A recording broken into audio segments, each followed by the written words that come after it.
اس وقت ہر مومن جو اللہ پر، اللہ کے رسول پر یقین رکھتا ہے، ایمان رکھتا ہے، اس ایمان کی شان ہی یہ ہے کہ وہ اپنے جان، اپنے مال اور اپنی جان سے بھی زیادہ رسول اللہ کے ذات سے محبت کرتا ہے، اور رسول اللہ کی اہانت کرنے والوں سے لڑنے کے لیے اپنی گردن کٹا دینے میں بھی ہمارا شرابی اور جواری مسلمان بھی پیچھے نہیں رہ سکتا۔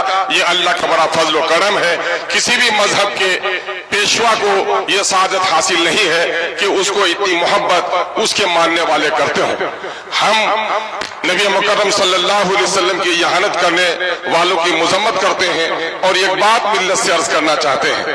شیر کی تصویر کو بچہ پھاڑ دیتا ہے، بلی کو دیکھ کر چیختے ہوئے ماں کے آغوش میں چلے جاتا ہے۔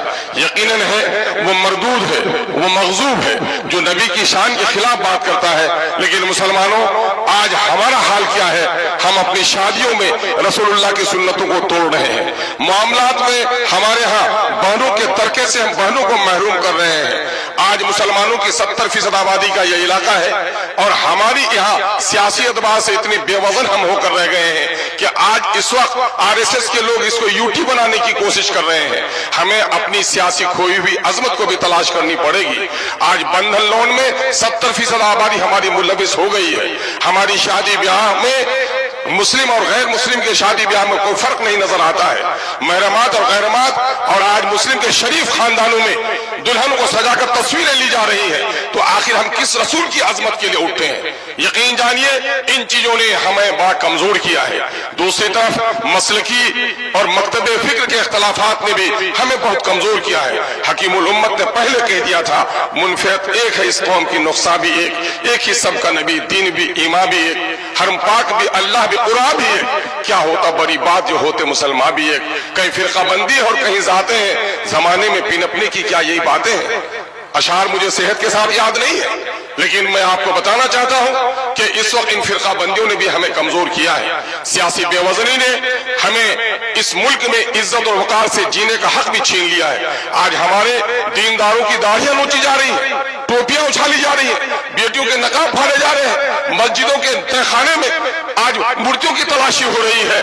اس کی سب سے بڑی وجہ ہے کہ ہم اس ملک کے آزاد کرانے میں ہمارے صلحاء اور ہمارے بزرگوں نے جو قربانیاں دی ہیں، اس ملک کی آزادی میں ہم وہ نمایاں رول ادا نہیں کر پا رہے ہیں۔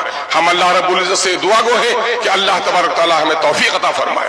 دوسری طرف اوقاف کی اتنی بڑی ملکیت کہ اگر اوقاف کی جائیداد کی صحیح آمدنی کا استعمال کیا جائے تو مسلمانوں کی درجنوں نہیں بلکہ سینکڑوں میڈیکل کالجز چل سکتے ہیں، سینکڑوں انجینئرنگ کالجز چل سکتے ہیں، فلاحی کام ہو سکتے ہیں۔ یقیناً ہے کہ مودی حکومت اس وقت ہماری اوقاف کی جائیداد، جو ہمارے باپ دادا کی دی ہوئی جائیداد ہے، کسی کے باپ کی جائیداد نہیں ہے، وہ غریبوں کے لیے، یتیموں کے لیے، بے سہارا لوگوں کے لیے، مسکینوں کے لیے سارے کی ایک چیز ہے۔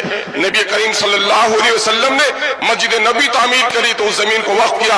اوقاف کا سلسلہ حضرت عمر فاروق رضی اللہ تعالیٰ عنہ کے زمانے میں کافی آگے بڑھا ہے، اور اس اوقاف کے معاملے میں آج حکومت کی بہت ہی ناپاک نظریں ہم پر اٹھ رہی ہیں۔ میں آپ سے پوچھنا چاہتا ہوں کہ مودی کا یہ کام غلط ہے، ناپاک ہے کہ اگر وہ ہماری اوقاف پر حملہ کرنا چاہتا ہے، لیکن کشن گنج کے مسلمانوں صرف یہ طے کر لو کہ کشن گنج میں جتنی زمینیں کی ہیں ان حرام خوروں کے پیٹ سے نکالنے کے لیے اگر ہم کامیاب ہو جائیں گے تو یقیناً ملک میں بھی ہم کو کامیابی مل جائے گی۔ آج بات کہی جا رہی ہے کہ اوقاف کی جائیداد کو قبضہ کون لوگ کیے ہوئے ہیں؟ اوقاف کی جائیداد کو زیادہ قبضہ کیے ہوئے میں وقف سنٹنگ بورڈ کا ریاستی ممبر رہا۔ جب میں بہار شریف میں گیا تو وقف کی دکانوں کا کرایہ 500 روپے تھا، اور وہی جو نجی دکان تھا 2500 روپے کرایہ تھا۔ پٹنے میں چلیے 2 ستون آپ کا استقبال کرتے ہیں۔ ایک ستون ہے پٹنہ اسٹیشن کا، وہ مینارہ مسجد کا سبز گنبد والا مینارہ، اور وہی ایک مندر کا مینارہ بھی آپ کا استقبال کرتا ہے۔ سبق لے لو اے مسلمانوں کہ بہار میں اوقاف کی جتنی زمین ہے نیاز پریشد کو اتنی زمین نہیں ہے، لیکن ان کی ایمانداری نے آج کینسر ہاسپٹل بنا لیے، آج آنکھوں کے ہاسپٹل بنا لیے، آج عورتوں کے لیے ہاسپٹل بنائے۔ تسلیس کے فرزند لے گئے تھے میراث خلیل، آج تو بت پرستوں کے فرزند لے گئے میراث خلیل۔ آئیے